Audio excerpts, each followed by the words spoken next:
What is up, everyone? It's Quinn here, and in today's video, I'm going to be talking about the best waiver wire targets heading into week 5 of the NFL season. If you guys enjoyed the video, do me a huge favor, hit that like button and subscribe.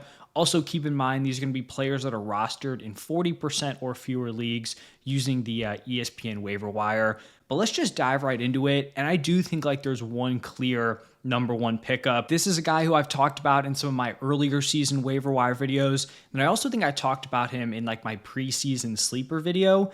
It is Woody Marks. He is rostered in 33.2% of leagues, and he had kind of been steadily gaining in this backfield week 2, week 3, getting more and more involved. And then it seems like he just straight up took over this backfield in week 4. He outsnapped Nick Chubb 40-30. He ran 16 routes to Nick Chubb's 9. He saw 23 opportunities to Nick Chubb's 15. And he made the most with those opportunities. 18 carries for 73 yards and a touchdown. 5 targets, 4 receptions for 49 yards and a touchdown. Overall, just a monster fantasy day. 28.2 PPR points. And I also want to point out that he did this in a game script that shouldn't really be in his favor. If you were just going to look at the archetypes of these running backs, Nick Chubb would be that early down grinder, the dude where if you're winning, he can be that late game hammer. Whereas Woody Marks is much more like the third down, pass catching back, someone you think would have better games in trailing game scripts. Now, you could make the case that, the fact that the Texans were just cruising to a win, they wanted to see more from their, young rookie running back. But he also just was the more productive guy. Nick Chubb, obviously at one point a great running back, doesn't really have the juice anymore. I think Woody Marks should be considered the most valuable running back here moving forward. And as just the younger rookie option, he is someone who could continue to expand on his role. So Woody Marks, I think, has to be the priority pickup this week heading into week 5. Then a running back who I do think there's a big gap between him and Woody Marks, but I did want to talk about him early on just because he did have a monster week 4. If you woke up early for that game in Ireland, we saw Kenneth Gainwell pretty much put together a masterclass. He's rostered in 35.6% of leagues. Jaylen Warren, someone who was really expected to play going into that game, he ends up being inactive, and Gainwell just operates like the workhorse. 77% of the snaps, 72% route participation. He took 19 of the 25 running back carries, 6 of the 7 running back targets, and he turned that into 135 yards from scrimmage, 2 touchdowns, was efficient on the ground. Now, I will point out that the Steelers do have a week 5 bye that could actually make it easier to pick him up because oftentimes the waiver will sort by, projected points in week 5. But it also means that he's probably not going to have this workhorse runway again, where Jaylen Warren very likely going to be back by week 6. But I do think we could see Kenneth Gainwell push for a committee here. He had slowly been losing snaps and opportunities through 3 weeks. If we remember week 1, he kind of came out of nowhere and actually led the team in snaps. Jaylen Warren still led in opportunities, and then he improved on that week 2. Week 3, it looked like Jaylen Warren was going to emerge as the workhorse. But I think you look at this game from Kenneth Gainwell, and clearly there's something there. They at one point, did like him coming into the season. And even if he somehow slips back into that RB2 role, you also know now that he is just a proven handcuff option where if Warren were to go down again, Kenneth Gainwell is going to see some really solid usage. So definitely still someone who is worth a pickup, even though we're probably not going to see this usage again, until there's a potential Jaylen Warren injury. Then I want to move over to the Bears rookie section of the video because the Bears are one of the 4 teams that have a bye week going into week 5. And bye weeks have pretty consistently been launching pads for young, specifically rookie players, where they consistently can see jumps in usage, improved roles post-bye. And the Bears have 3 relevant rookies that, could be sitting on waivers in Kyle Monangai, Luther Burden, and Colston Loveland. I'll start off with Colston Loveland here, and I'm kind of breaking my own rule. He's rostered in 42.8% of leagues, but with him just not producing early on in the season, missing week 4 and then having a week 5 bye, I think he is a prime candidate to get cut. And I have to imagine that 42.8% is going to drop below 40, before we head into week 5. And so I will just mention him here. He's dealing with a hip injury, suffered that early on in week 3, missed week 4, And we saw in week 4, Kmet was very involved, 9 targets, his usage was strong, turned that into 3 receptions for 46 yards. If you're just looking at the raw stat line, like 3 for 46, that's a fine game. This was a really, really rough Cole Kmet outing. As a Bears fan, he had one just like blatant drop. A great throw from Caleb goes through his hands, hits him in the face. He had a couple other plays where it's like, you'd like to see a good tight end make those plays. Like one, Caleb Williams rolling to the sideline, makes a great throw like on the boundary. It would have been a tough catch, but once again, you'd like to see Kmet make it. And then he also had 2 pretty crucial false starts. One of them on like a 4th and 1 where they were going for it. That ends up making them punt.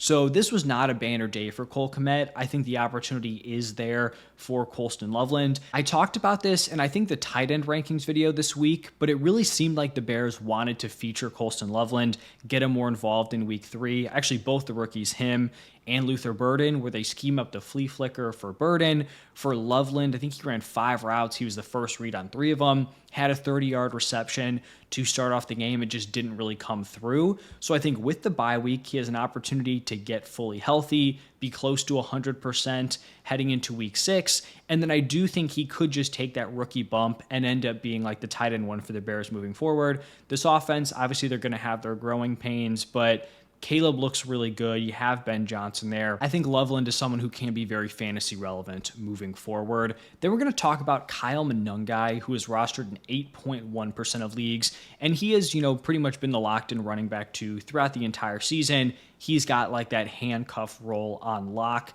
The reason why I think he could potentially expand on that role is that DeAndre Swift is just not good. The dude's averaging 3.3 yards per carry on 56 attempts. The advanced metrics don't really look much better. And he's coming off a pretty rough week 4, 14 carries for only 38 yards. Did get into the end zone, 6 targets, 4 receptions for 22 yards. And this isn't even like an argument that Kyle Monangai is some sort of like elite running back, but DeAndre Swift has just not been it. I think the Bears could certainly reevaluate the running back position during the bye week, and Kyle Monangai would definitely be, the main beneficiary of that. And this isn't even saying that Monangai is going to like fully take over and just get the DeAndre Swift usage, but this could be a lot closer to a 50-50 split.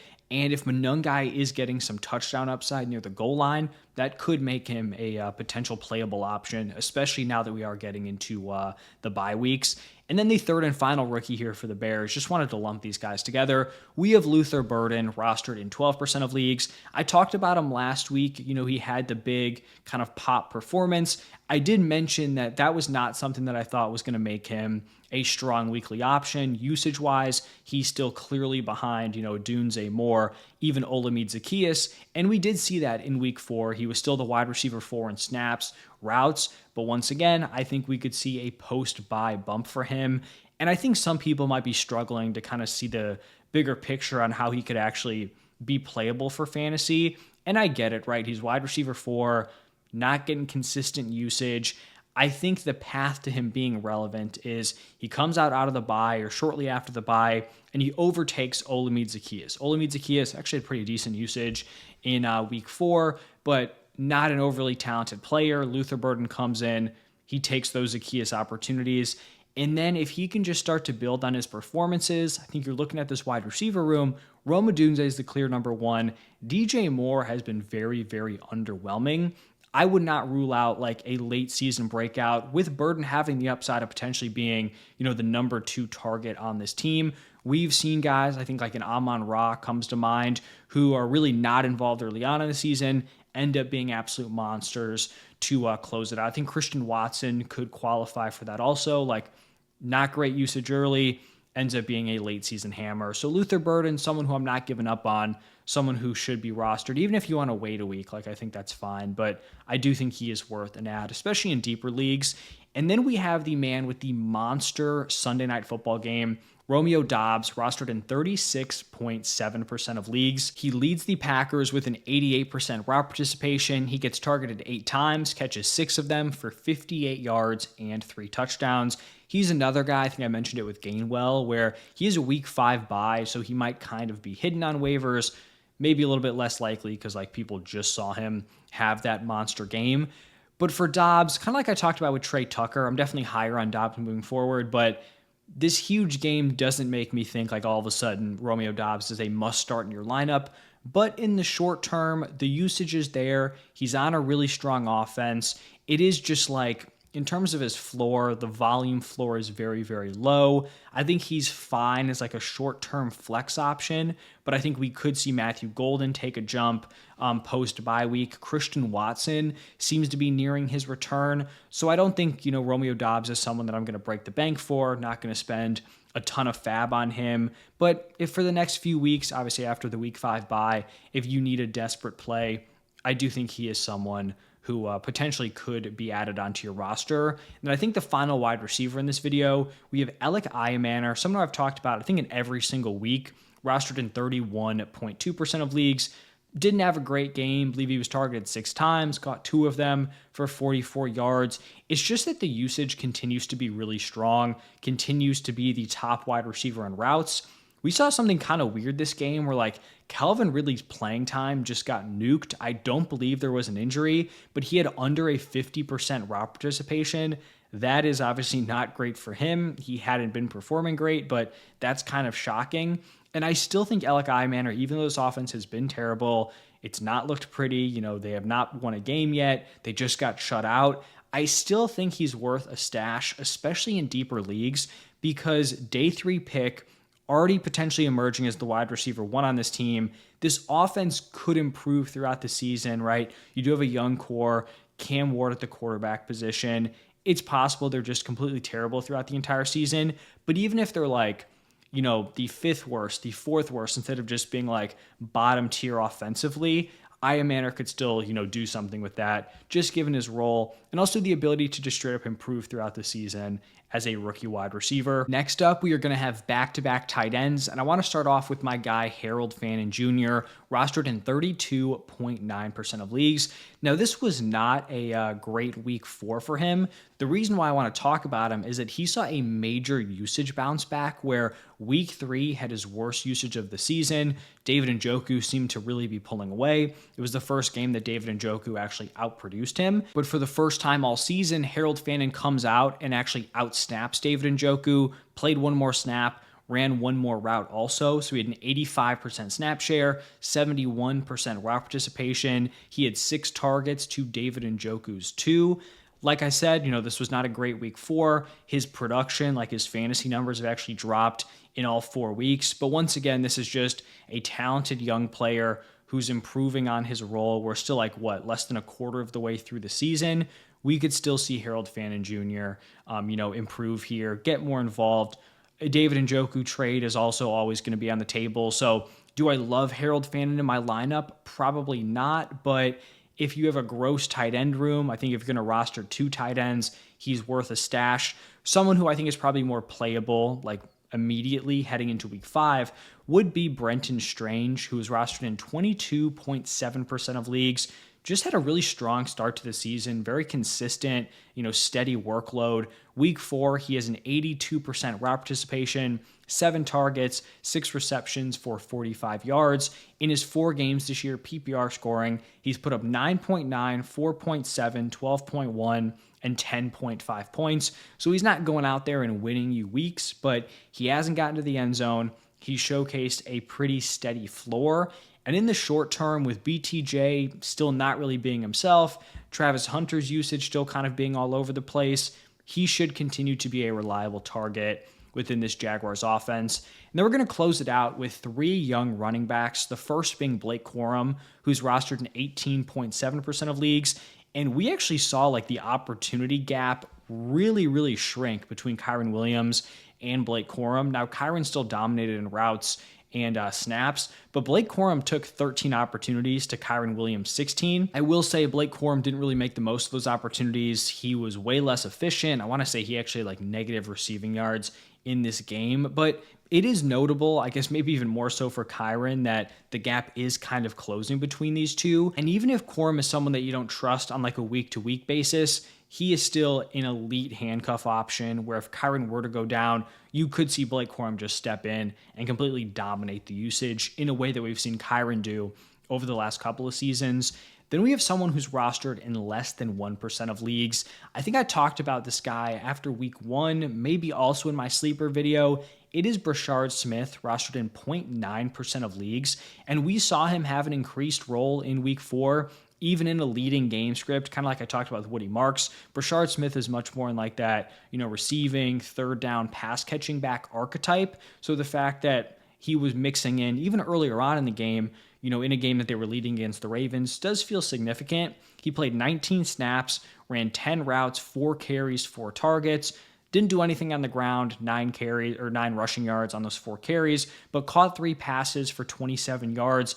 This just comes down to Isaiah Pacheco and Kareem Hunt not being good running backs. Brashard Smith actually has some juice back there, very solid pass catcher. This could be a situation where we see Brashard Smith steadily get more and more involved in this offense. So in like your normal sized leagues, I don't know if he's a great add unless you have deep benches, but like deeper leagues, if you do have a lot of bench spots, I do think Brashard Smith is an interesting option. And then the final player in this video, it is going to be Kendre Miller, rostered in 5.6% of leagues. It's been a rough start to his NFL career, but it seems like he's starting to put it together here. He takes 11 of the 26 running back carries, turns that into 65 rushing yards and a touchdown. This was solid usage, even in a trailing game script. Like this is the inverse of the Woody Marks, Brashard Smith situation. Kendre Miller, much more of like that early down grinder. And we've seen Kamara, right? He is kind of bleeding carries here to Kendre Miller. And the reason why you would prefer Kamara, especially in like these trailing game scripts, is the pass catching upside. The problem is Kamara has just not been productive through the air this season. In 4 games, he's been targeted 15 times, caught 13 of them for only 49 yards and 0 touchdowns. So Kendre Miller is becoming a factor in this offense. He just had an efficient day on the ground. Now, are you ever going to start the Saints like running back 2 in your lineup? Probably not, but someone who is a really solid handcuff option. And like, who knows? Maybe he continues to close the gap. Kamara starts to get banged up. Obviously, he's an aging running back. Kendre Miller, definitely someone who is an interesting add. But that is going to wrap it up for my top waiver wire targets heading into week 5. If you guys enjoyed, do me a huge favor, hit that like button, subscribe. If you have questions, comments about, adding certain players, dropping other guys, I'll try to get back to you as soon as I can. But thank you all for stopping by, and I will see you in the next one.